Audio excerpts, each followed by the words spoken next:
Começa agora o podcast Massas. Manifesto do Comitê de Enlace pela Reconstrução da Quarta Internacional, 25 de fevereiro de 2022.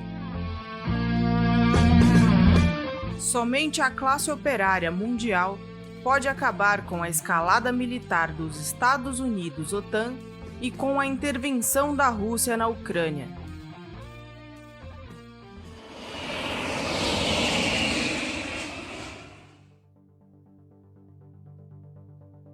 Os Estados Unidos não aceitaram a exigência da Rússia de não incorporar a Ucrânia na OTAN e, assim, fecharam a possibilidade de um acordo diplomático. Biden tinha plena clareza de que Putin não poderia retroceder o cerco militar à Ucrânia de mãos vazias. Eis porque o chefe do imperialismo mundial afirmava com toda certeza que Putin ordenaria a invasão da Ucrânia. O governo ucraniano reclamou da insistência com que Biden anunciava a iminência da invasão, mas se mostrou incapaz de ter uma decisão própria em abrir a discussão de um acordo com a Rússia. O curso dos acontecimentos dependia inteiramente dos Estados Unidos, que estavam por levar o conflito ao impasse e daí à invasão da Ucrânia pela Rússia. A campanha internacional da imprensa controlada pelas potências foi a de que os Estados Unidos, os aliados europeus e a OTAN estavam por uma solução pacífica e que a Rússia avançava no caminho da guerra. O aparato publicitário, comandado desde Washington, inverteu completamente a verdade dos fatos, pintando a Rússia como uma força poderosa que estava na ofensiva, quando na realidade a Rússia esteve e está na defensiva. O ultimato de Putin ao governo da Ucrânia de interromper as tratativas de incorporar-se na União Europeia e na OTAN se deveu ao cerco dos Estados Unidos e da OTAN à Rússia, que desde a derrocada da União das Repúblicas Socialistas Soviéticas em 91 vem passo a passo instalando bases militares no leste europeu e báltico, voltadas contra o seu rival econômico e militar na Europa Oriental. Em todos os choques e guerras civis que envolveram a Rússia e as ex-repúblicas soviéticas, estavam presentes os interesses da burguesia norte-americana e europeia. Agora, a Rússia continua com suas ações militares de divisão da Ucrânia e anexação territorial lançadas desde a crise de 2014. O reconhecimento formal pelo parlamento russo da independência das auto-intituladas repúblicas populares de Donetsk e Luhansk faz parte do desmembramento e posse da Crimeia pela Rússia. A bravata proferida por Putin de que a Ucrânia pertence por direito histórico à Rússia, reportando ao Império Grão-Russo e condenando a Revolução Proletária por ter criado a União Soviética, não faz senão demonstrar que, em sua posição defensiva, diante do cerco norte-americano, realiza uma ofensiva sobre o povo ucraniano. E, por outro lado, a farsa de Biden com a denúncia de que Putin pretende reerguer a União Soviética reflete a necessidade do imperialismo de pôr a Rússia de joelhos. Não bastaram para os Estados Unidos e aliados europeus o desabamento da União Soviética e a emersão de inúmeras repúblicas opositoras à Rússia, que teve de se adaptar a uma restrita federação. O objetivo central da Guerra Fria havia sido cumprido sob os governos de Gorbachev e Yeltsin. A liquidação da União Soviética foi de ordem histórica, uma vez que interrompeu o processo de transição do capitalismo ao socialismo, que implicava o desenvolvimento da Revolução Mundial. O problema estava em que a Rússia havia se tornado uma potência regional baseada nas conquistas da Revolução Proletária e da Constituição da União Soviética, que congregou os povos oprimidos pelo Império Grão-Russo. As potencialidades econômicas da Rússia são gigantescas diante de uma Europa esgotada e em declínio.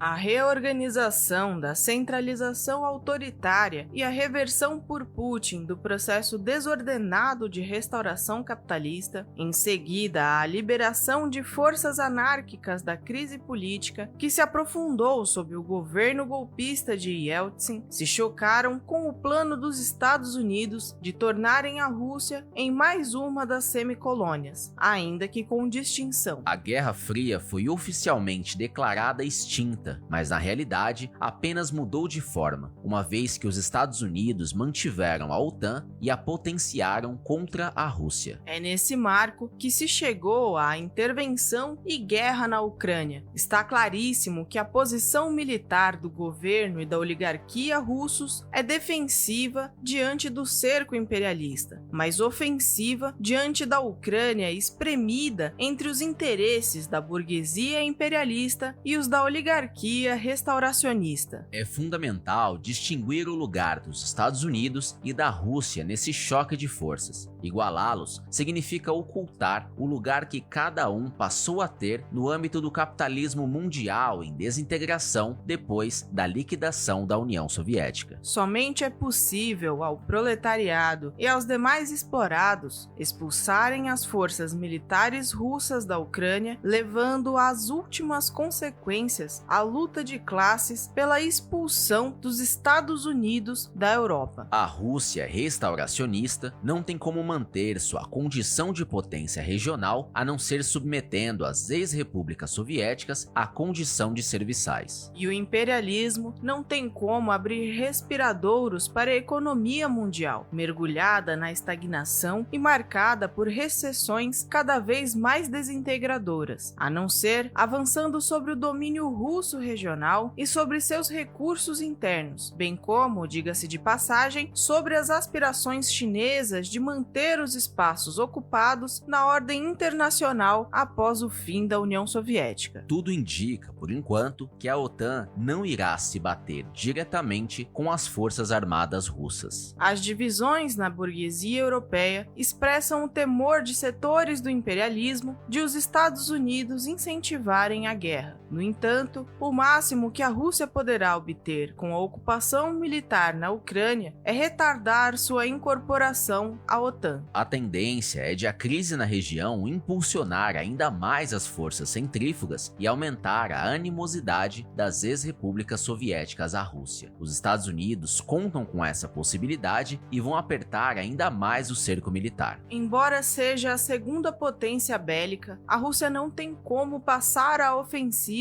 e se bater contra a ampla aliança imperialista montada pelos Estados Unidos no pós-guerra e por meio da Guerra Fria. A aliança recém-formada com a China constitui uma força mundial considerável, mas a possibilidade de se armar para uma guerra com os Estados Unidos é menos provável que a abertura de seus países à penetração do capital financeiro. O essencial, porém, está em que o confronto militar na Ucrânia evidencia um novo momento da manifestação das tendências bélicas do imperialismo. A unidade da classe operária europeia contra a ofensiva dos Estados Unidos e OTAN é o ponto de partida para mudar o curso da guerra, virando as armas contra a burguesia imperialista e a oligarquia restauracionista russa. O proletariado norte-americano certamente romperia sua inércia. A desorganização da classe operária mundial é o fator determinante da situação em que se coloca, objetivamente, o confronto dos Estados Unidos com a Rússia. As manifestações contraditórias dos acontecimentos têm permitido ao gigantesco aparato de propaganda das potências ocultar o imperialismo como fator determinante da detonação da guerra na Ucrânia do dia 24 de fevereiro. A classe média mundial está sendo atiçada a condenar a Rússia e a apoiar os carniceiros imperialistas. Está sendo convencida a esquecer-se dos fatos passados, como a guerra no Vietnã em 1970 1985, os bombardeios da OTAN sobre a ex-Iugoslávia em 1999, a invasão dos Estados Unidos e Inglaterra ao Iraque em 2013 e a intervenção na Guerra Civil da Síria e da Líbia em 2011. Não há intervenção e guerra que os Estados Unidos não estejam presentes. Putin exorta o exército ucraniano a derrubar o presidente da República e a instalar um novo governo. Assim, se coloca inteiramente no terreno burguês da solução da crise política. Os explorados, de alguma forma, devem apoiar essa ação que não corresponde à luta de classes mundial contra o imperialismo. O proletariado e demais oprimidos estão diante da tarefa de retomar o caminho da independência política, combatendo com seus próprios métodos e programa a oligarquia ucraniana que obstinadamente se volta a submeter o país à União Europeia e à OTAN. Trata-se de construir seus próprios organismos de poder e pôr em pé uma direção política que se coloque pela unidade da Ucrânia e a unidade de todos os oprimidos do continente. As condições da guerra exigem a urgência do proletariado intervir com suas próprias consignas. A bandeira de desmantelamento da OTAN e de expulsão dos Estados Unidos em toda parte em que tenham bases militares deve estar na linha de frente. Somente assim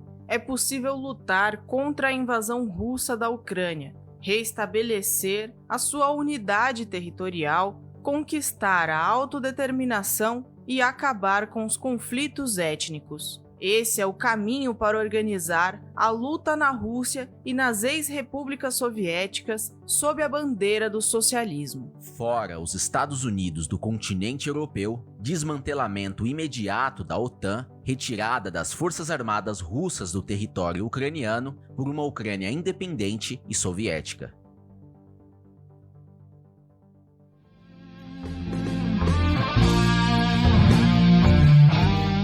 Esse podcast é apresentado pelo Partido Operário Revolucionário, membro do Comitê de Enlace pela Reconstrução da Quarta Internacional. Para mais informações, acesse pormassas.org.